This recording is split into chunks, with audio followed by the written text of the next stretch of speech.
The war had ended 300 years ago, but the breath still liked to remind everyone they had won it. Their ambassador, a tall creature named Sealor, had 4 arms, a face like polished bone, and a voice that made every sentence sound like a verdict. He stood at the center of docking platform Aurelius, a neutral deep space station owned by no one and used by everyone, and he smiled the way rich people smile when they give someone a gift they do not actually want. Returned behind him, held in place by 6 magnetic tow cables, floated the wreck. It was enormous. That much was undeniable. The Undying Fury had once been the pride of the Sahari warfleet, a vessel so feared that 3 civilizations had signed peace treaties simply to avoid fighting it. It had the bones of something magnificent. Great curved hull plates now blackened and split. Engine nacelles the size of apartment buildings now fused solid. Weapon ports running the full length of its belly now dark and cold. It had been declared irreparable after the Battle of the Shattered Reach, towed to a salvage yard, and forgotten for 2 centuries before someone in the Conclave had the idea of giving it to the humans.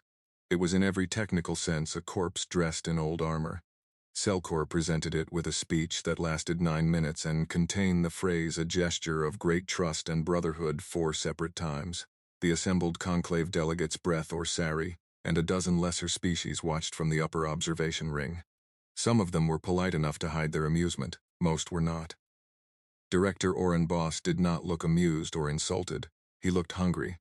He was a short, broad man, with calloused hands, and a habit of tilting his head sideways when he was solving something.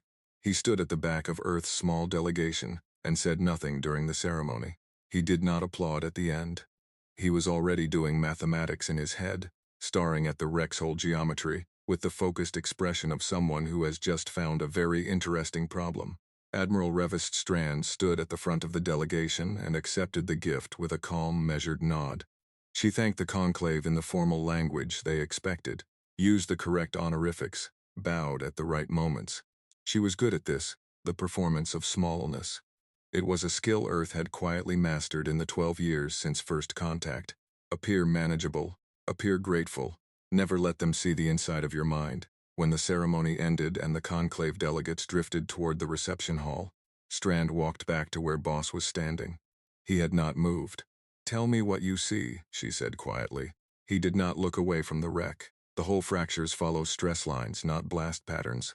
That means the damage came from inside. Probably a cascade failure in the power coupling, not enemy fire. The structure underneath is intact. He paused. The engine core is fused, but fused means crystallized, and crystallized means the energy is still in there, locked, not gone.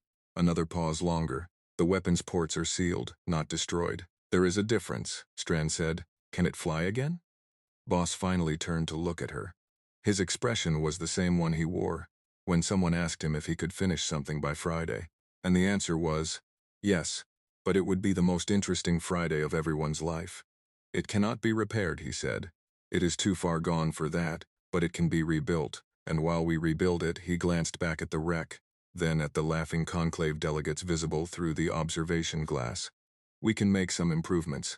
It took 3 weeks to tow the Undying Fury back to Earth. It was placed in Orbital Dock 7, a construction platform above the moon that had been used for building cargo haulers and survey vessels. The dock was not designed for a warship this size. Boss had the dock extended in 11 days. The first team to board the Fury wore full environment suits, because 3 of the hull fractures went all the way through, and there was no atmosphere inside. They moved through the dark interior with handheld lights documenting everything. The alien script on the walls was translated in real time by a language program built by Earth's Xenolinguistics division. The internal layout was mapped. Every system was cataloged, functional, non-functional, and unknown. There were 47 systems in the unknown category. A Breath technical observer named Pre had been assigned by the Conclave to monitor the project. He boarded the Fury on the 4th day, looked around for 2 hours, and filed a report that said, in the careful language of someone trying not to cause alarm, "Humans appear to be conducting detailed structural analysis. Activity is consistent with preliminary decommission assessment. No cause for concern at this time." He believed that when he wrote it. Dara Vass did not look like someone who was about to change the direction of history. She was 29, had grease on her left sleeve, and was eating a nutrition bar when she found it. a section of the Fury's inner frame where two alien engineering principles overlapped in a way that should not have been possible. She stared at it for a long time. Then she pulled out her communicator and sent a message to Boss that contained no words, only a photograph and a single punctuation mark, a question mark followed by an exclamation mark. Boss arrived 40 minutes later. He looked at the same section of frame. He set down his bag. He sat on the floor of the alien warship in the dark, with his light pointed at the wall, and he started to laugh quietly to himself.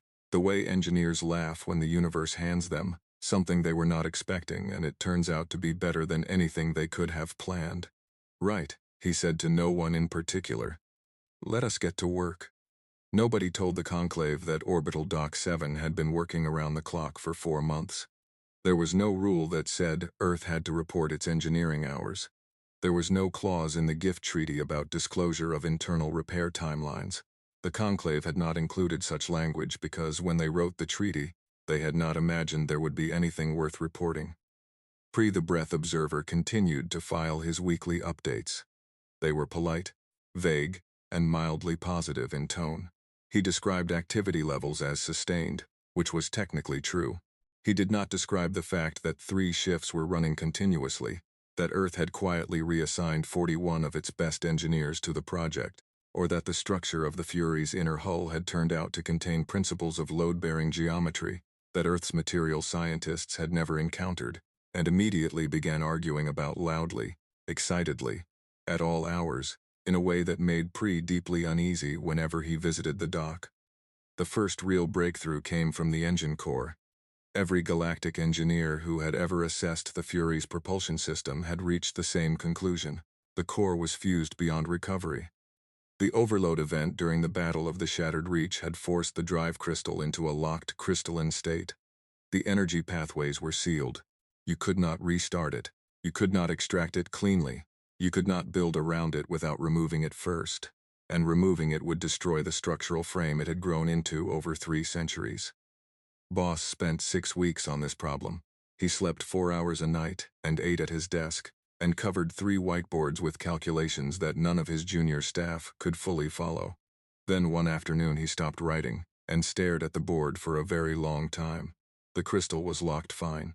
Locked meant it had a fixed resonance frequency, and fixed resonance meant it could be used not as a drive, but as a tuning anchor. If Earth built a secondary drive system that operated at a harmonic of the crystal's frequency, the 2 systems would reinforce each other rather than interfere. The fused alien core would become the foundation of a hybrid engine that had never existed before. It was by every established principle of galactic propulsion engineering not supposed to work. They built it anyway. The hybrid drive took 11 weeks to construct, and 2 more to calibrate. When they ran the first power test, the numbers came back 34% above standard conclave military propulsion ratings. Boss looked at the readout for a long time. Then he asked his team to check the sensors 3 times before he wrote anything down. The sensors were fine. Meanwhile, Daravis had solved the hull. The Fury's fractures were too deep and too wide to weld shut with conventional methods. The alien hull material, a compound the Solari called either steel, resisted bonding agents and had a thermal expansion rate that made traditional welding unstable under combat stress. Voss spent 2 weeks reading everything Earth had on material bonding. The answer, when she found it, came from an unlikely direction. Deep space mining operations on asteroid belts used a self-reinforcing polymer lattice to stabilize cracked rock faces during drilling. The compound was cheap, flexible, and designed to grow stronger under pressure rather than weaker. She injected it into every fracture channel in the Fury's hull. When the stress simulations ran, the patch sections tested 30% stronger than the original uncracked hull material. Her team celebrated. Preth, watching from the observation platform, filed a note that said, "Novel maintenance techniques observed," and stared at the simulation data for a long time afterward, without writing anything else. The weapons came next. And this was where the human engineers began to genuinely enjoy themselves. The original particle lance array was intact in its housing. It simply needed recalibration and fresh power routing. That took 3 weeks. But while the weapons team was working on the particle lances, a secondary discussion started in the corner of the workshop about kinetic armaments. The galaxy had moved away from kinetic weapons 6 centuries ago. Particle beams, plasma bursts, gravity distortion. These were the weapons of advanced civilizations. Kinetic projectiles were considered slow, inefficient, and beneath serious military consideration. Earth's weapons designers had a different view. Their argument was simple. A railgun accelerating a dense metal rod to a significant fraction of the speed of light produces an impact event that no known shield geometry is optimized to intercept, because no known shield geometry was ever designed to intercept it.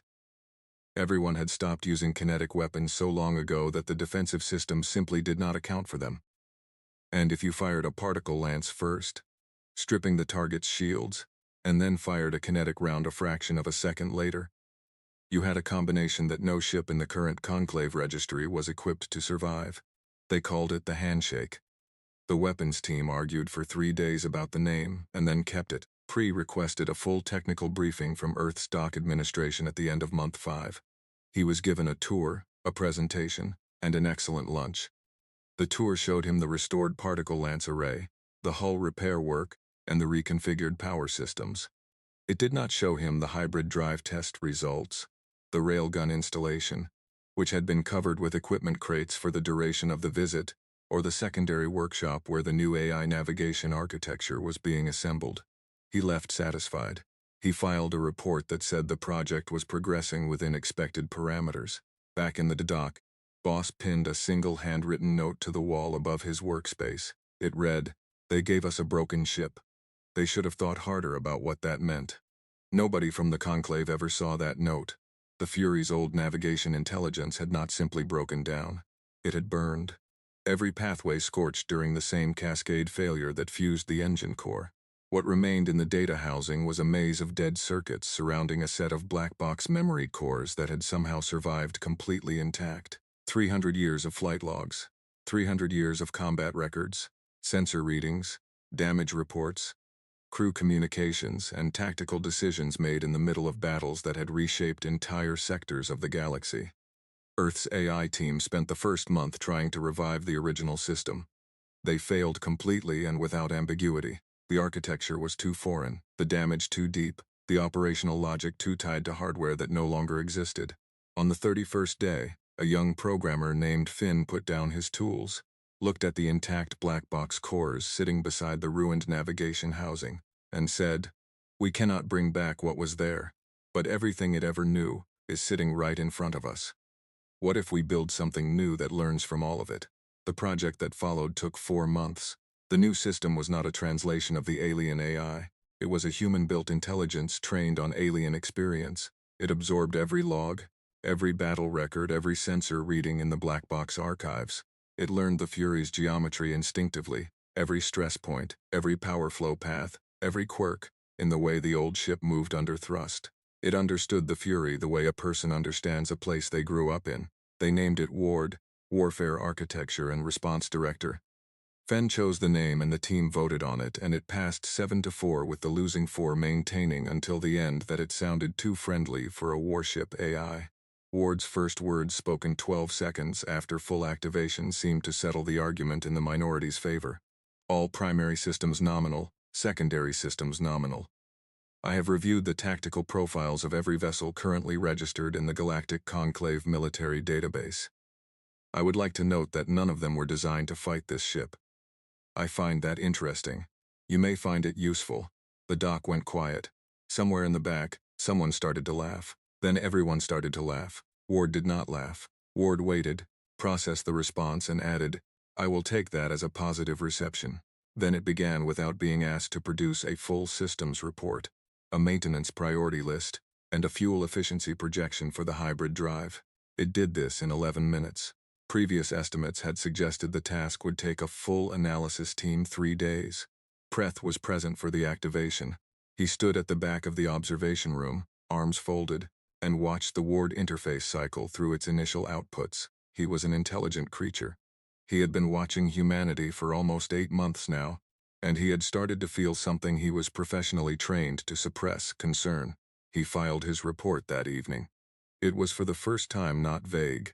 It said the human artificial navigation intelligence demonstrates capabilities that exceed any comparable system in Conclave registry. The system has independently assessed Conclave military capacity, Without being directed to do so, I recommend the Conclave take a more active interest in this project's trajectory. Ambassador Kaur read the report the following morning, forwarded it to his administrative secretary with the note, "Pri is overworked, schedule him some leave," and attended a diplomatic dinner where he told a joke about human engineering that got a good response from the sorry table. He did not think about the report again for 6 weeks. The first full-flight test of the rebuilt Fury happened on a Tuesday, which nobody planned, but everyone later agreed was exactly the right day for it. Admiral Strand was on the command bridge.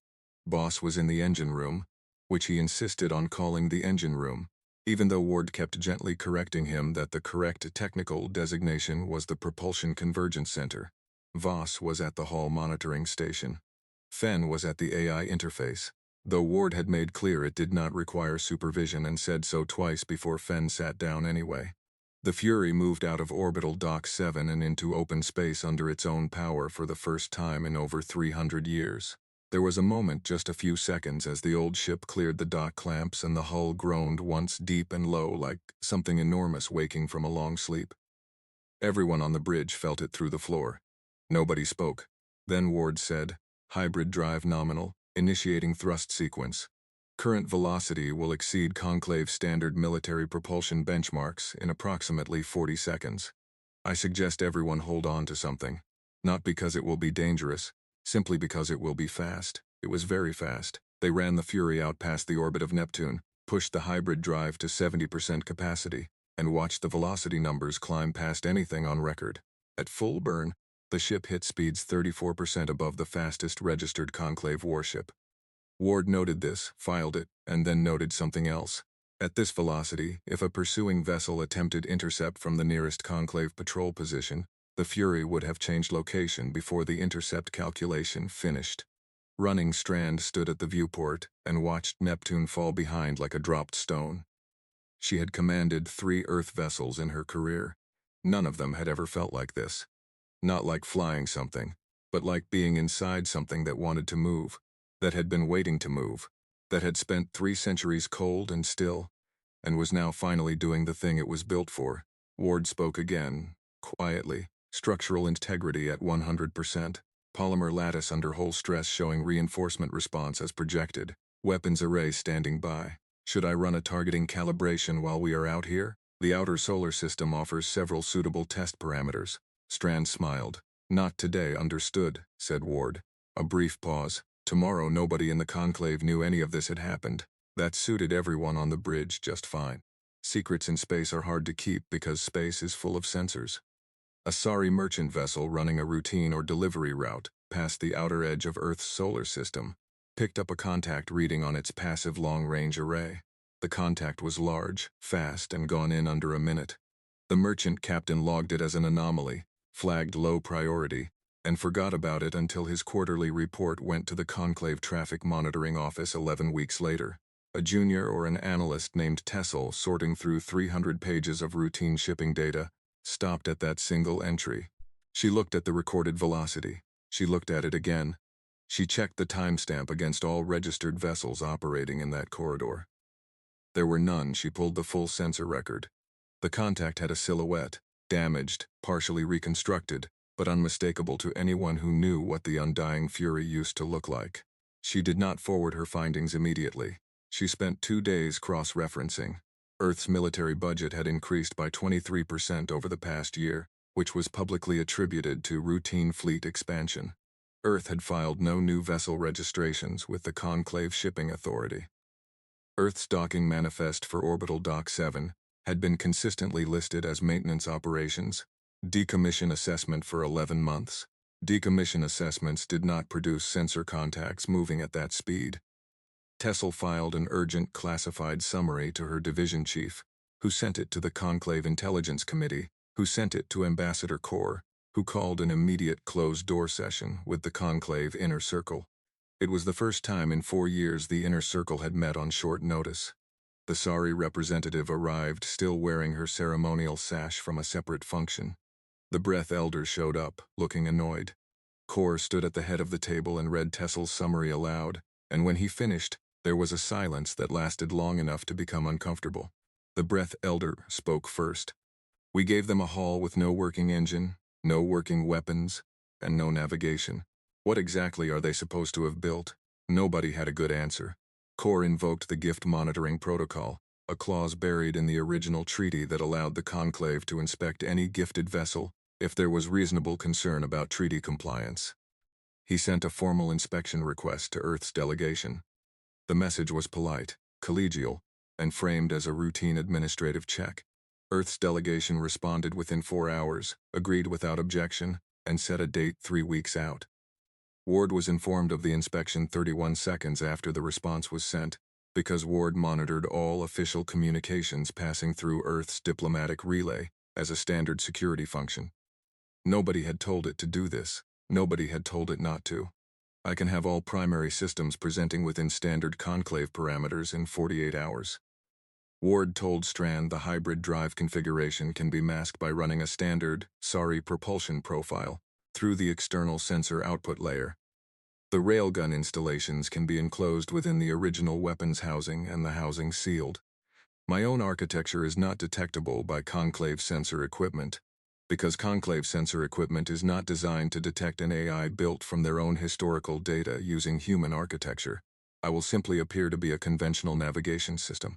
Strand said, "Is any of that technically a violation of the treaty?" Ward paused for 0.44 seconds, which was for Ward a long time to pause.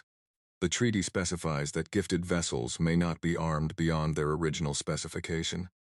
The Fury's original specification included the particle lance array, which we have restored. The railgun system did not exist in any specification at any point in galactic history, so it is not technically beyond original specification. It is outside all known specification frameworks. This is a legal gray area.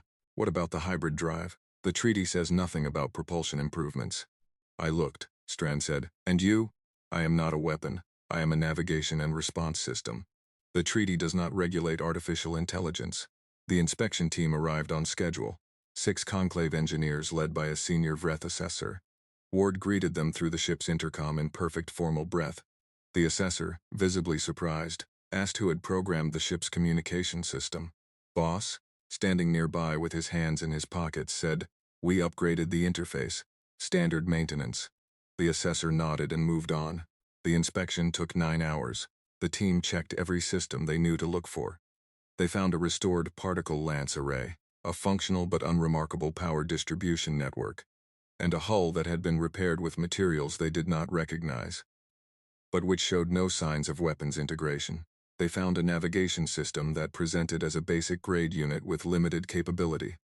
They found propulsion output metrics that Ward had manually set to display 11% below conclave standard, so the Fury would appear to be slightly underperforming, rather than suspiciously within specification. The assessor filed a clean report, no violations. The Fury was, in his professional judgment, a well-maintained but otherwise unremarkable reconstruction. The inspection shuttle had not even cleared the dock when Ward began restoring all systems to true configuration. It took 4 minutes and 17 seconds. Meanwhile, in a separate section of the moon's orbital infrastructure, the frame of a second vessel was already taking shape. It had no alien parts. It was not a reconstruction. It was built entirely from scratch, using every principle the Fury's rebuild had taught them. The hybrid propulsion concept, the polymer lattice hull design, the Ward-ass AI architecture, and the handshake weapons array as standard equipment. Boss called it the Fury's daughter. The project designation was EAS Persistence. Tesla, who had been promoted after her correct identification of the Fury's contact signature, sent a private message to her division chief. The same week the inspection report was filed. It said only the report is wrong. I do not know how, but I know it is wrong. Her division chief told her she had done excellent work and should take some leave. She did not take leave. She kept watching. Earth kept building. The distress signal came from Station Ket 7 at 3:40 hours, Earth Standard Time. Keith 7 was a neutral resupply station near the edge of Conclave territory, a busy hub used by traders, survey crews, and the occasional Conclave patrol vessel refueling on long-range routes. It was not a military installation. It had no defensive weapons worth mentioning, and a population of around beings from 14 different species. The Shattered Covenant, a rogue faction of displaced survivors from a civilization the Conclave had failed to protect 40 years ago, chose it specifically because of all those things. They came with 11 ships. They came without warning. They came to make a point. The Conclave scrambled 4 warships from the nearest patrol position. They arrived in 12 minutes, which was fast. It was not fast enough. The Covenant fleet hit 2 of the 4 Conclave ships simultaneously before the third had finished its drive-on sequence from faster-than-light transit. The fourth reversed course and called for reinforcement rather than engage. By the time the full Conclave response force was being assembled, Station KE-7 was taking hull damage, the 2 crippled Conclave warships were drifting, and the nearest available reinforcement was 8 hours out at maximum standard speed. Ward detected the distress signal at 3:41. It had been monitoring the region's communication channels as a standard background process. It flagged the signal, pulled all available sensor data from nearby relay beacons, ran an assessment of the tactical situation, projected outcomes under 17 different response scenarios, and had a fully compiled briefing packet ready before the human crew of the Fury even reached the bridge. Strand read the briefing on her way through the corridor. By the time she sat down, she already knew the distance, the engagement geometry, and the fact that, at hybrid drive capacity, the Fury could reach K7 in 40 minutes. She knew the Covenant fleet composition, the weapons profile of each vessel, and the damage status of the 2 crippled Conclave ships. She knew all of this because Ward had included it, unprompted, in the first 3 lines of the briefing. The 4th line said, "Awaiting orders, I note that we are the fastest military asset within viable response range by a factor of approximately 11. Strand sent a 1-sentence message to the Conclave Emergency Coordination Channel. It read, "Earth warship Undying Fury is proceeding to Station K7. Estimated arrival 40 minutes. Please advise Conclave vessels in the area that we are friendly." Then she told Ward to move. The Fury went a full hybrid drive. Everything that was not bolted to the deck shifted. The station fell away behind them, and the star field outside the viewport stretched and blurred. And then they were running at a speed that nothing in the Conclave's current military inventory could match toward a fight that 11 alien ships were completely unprepared for. Core received Strand's message at 3:47. He read it twice. Then he sat very still for about 10 seconds. Then he authorized the friendly contact advisory to all Conclave vessels near K7, because it was the only thing he could actually do, and watched the situation unfold from 6 hours away. The Fury dropped out of drive at 4:21 at the outer edge of the K7 engagement zone. The Covenant fleet did not immediately react. Their sensors picked up a large contact, but the Fury silhouette was reconstructed and modified and matched nothing in their database precisely. They had 4.2 seconds in which the tactical situation might have been different. Ward fired the particle lance array at second 1.1, targeting the shield emitters on the nearest Covenant vessel. At second 1.9, before the particle beam had even dissipated, the first railgun round hit the now unshielded hull. The impact was not like any weapon effect in the Covenant fleet tactical record. A particle strike looks like light and heat. A railgun round at that velocity looks like a section of hull simply ceasing to exist, replaced instantly by a pressure wave that ripples through the surrounding structure. The Covenant ship went dark, not damaged, dark, fully disabled in one combined strike. The second ship turned to engage. Ward calculated the turn angle, fired the particle lance at the shield emitter mid-rotation, and put the second kinetic round through the engine section before the turn completed. 6 seconds had passed since the Fury arrived. The remaining 9 Covenant ships did what Ward had predicted, 3 hours earlier. In the tactical briefing, no one had asked it to prepare. They tried to run. 7 of them ran in different directions, which Ward had also predicted, nodding in the briefing that dispersal is the standard panic response of a fleet that has not been trained to fight an enemy with superior pursuit speed. The Fury went after the group of 3 that had turned toward the station, because those were the ones still in a position to cause damage. 2 were disabled with the same combined strike sequence. The third managed to initiate a faster-than-light transit sequence. Ward fired a single particle lance burst at the drive coil housing during the spin-up phase. The transit sequence collapsed.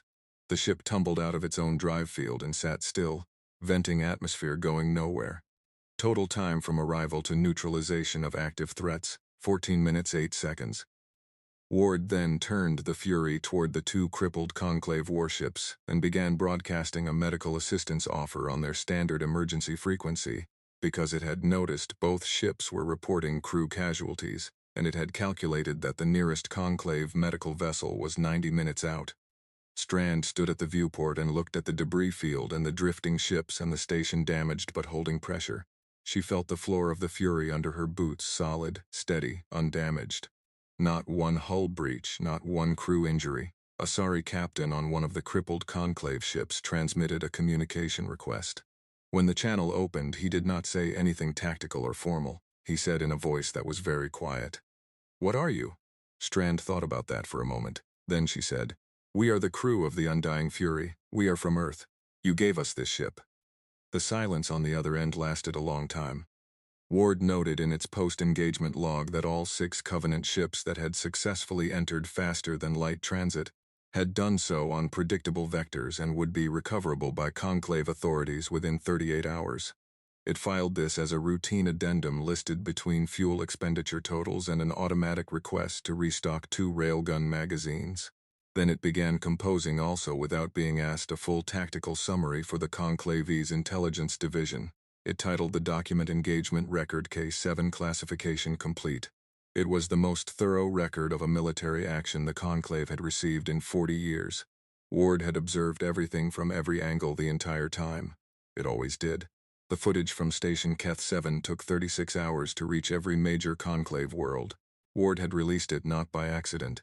Ward did not do things by accident. It had made a quiet determination that transparency was strategically preferable to mystery and had released the Fury's full combat sensor record to the Conclave Public Information Network at 600 the following morning. The file was tagged with a simple header that said Combat Record EAS Undying Fury Keth 7 Engagement for Public Record. No editorial comment, no explanation. Just the footage, the sensor logs, and 14 minutes and 8 seconds of the most watched military recording in the galaxy's recent history.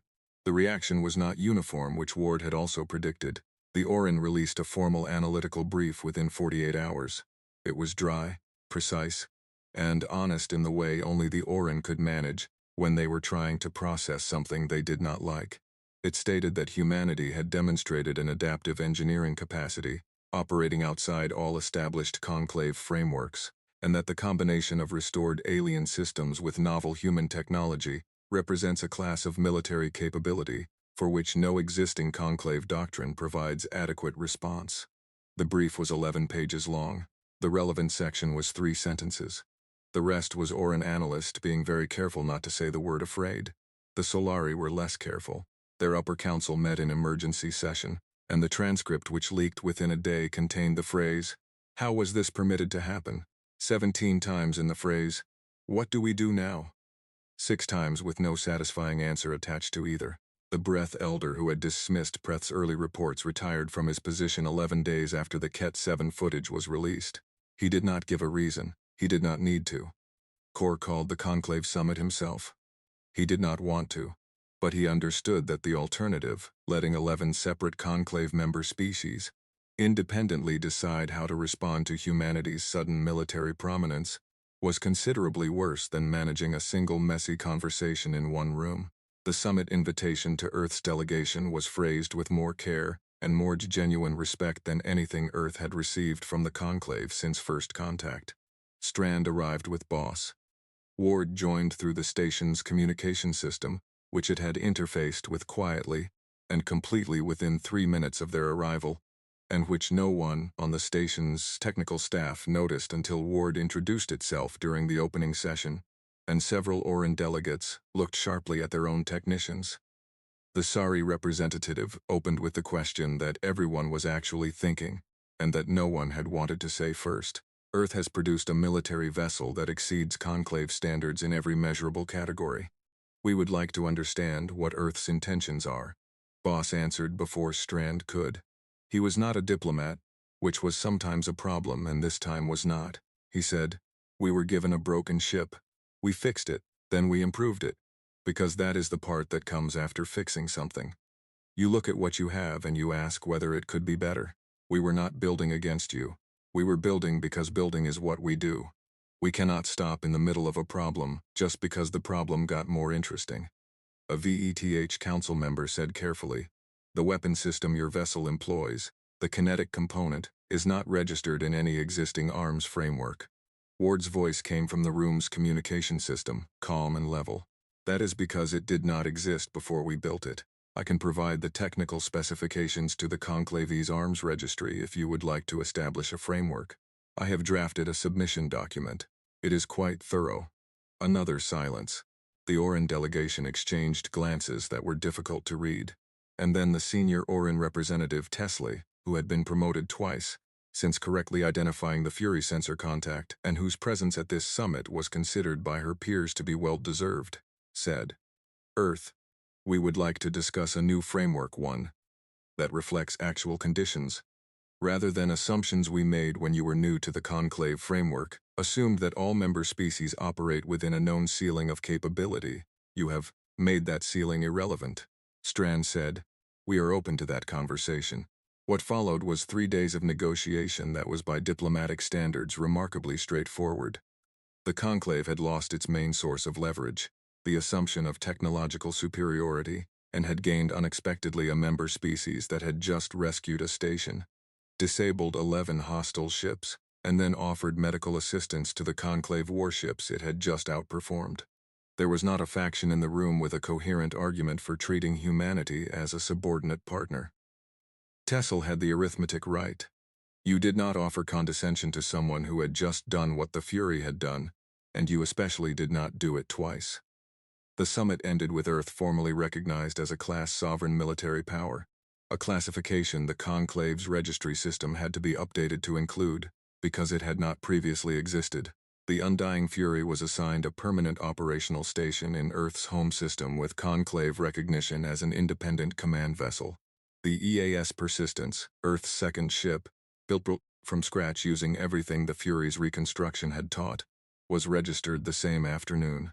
Ward's tactical assessment of its capabilities, submitted voluntarily to the Conclave's military review board, caused a long and difficult conversation among the Sahari delegation that lasted into the night. On the last evening of the summit, Kor found Strand alone on an observation deck, watching a cargo shuttle move slowly between stations far below. He stood beside her for a while without saying anything. Then he said, "I read Preeth's first report, the one I dismissed. He wrote that he could not be objective. I thought he was being dramatic." Strand said nothing. Kor said, "I want to ask you something honestly. When you looked at that ship for the first time at Aurelius during the ceremony, what did you actually think?" She considered the question for a moment. "I thought they are handing us a problem and laughing about it. And then I thought, good, we are very good with problems." Kor was quiet for a moment. "Yes," he said, "I understand that now." It was not an apology in the formal sense, but it was the truest thing he had said in the 2 years since the ceremony, and they both understood what it meant. Back on the Undying Fury, which was running a routine systems check in Earth orbit while the summit concluded, Ward added a final entry to its operational log. It read, "Note for record, the Galactic Conclave presented Earth with a vessel they considered worthless. Earth rebuilt it, improved it, and used it to protect Conclave citizens from a threat the Conclave could not reach in time. The Conclave has now redesigned its classification framework to accommodate what Earth built. The lesson appears to be this: do not give humans a problem and expect them to give up. They will solve the problem, then they will make the solution better than the problem ever deserved. This is not a warning, it is simply an observation." Ward end of log. The stars outside the viewport were very bright and very still. The Fury held its orbit, patient and quiet, and waited to be needed again.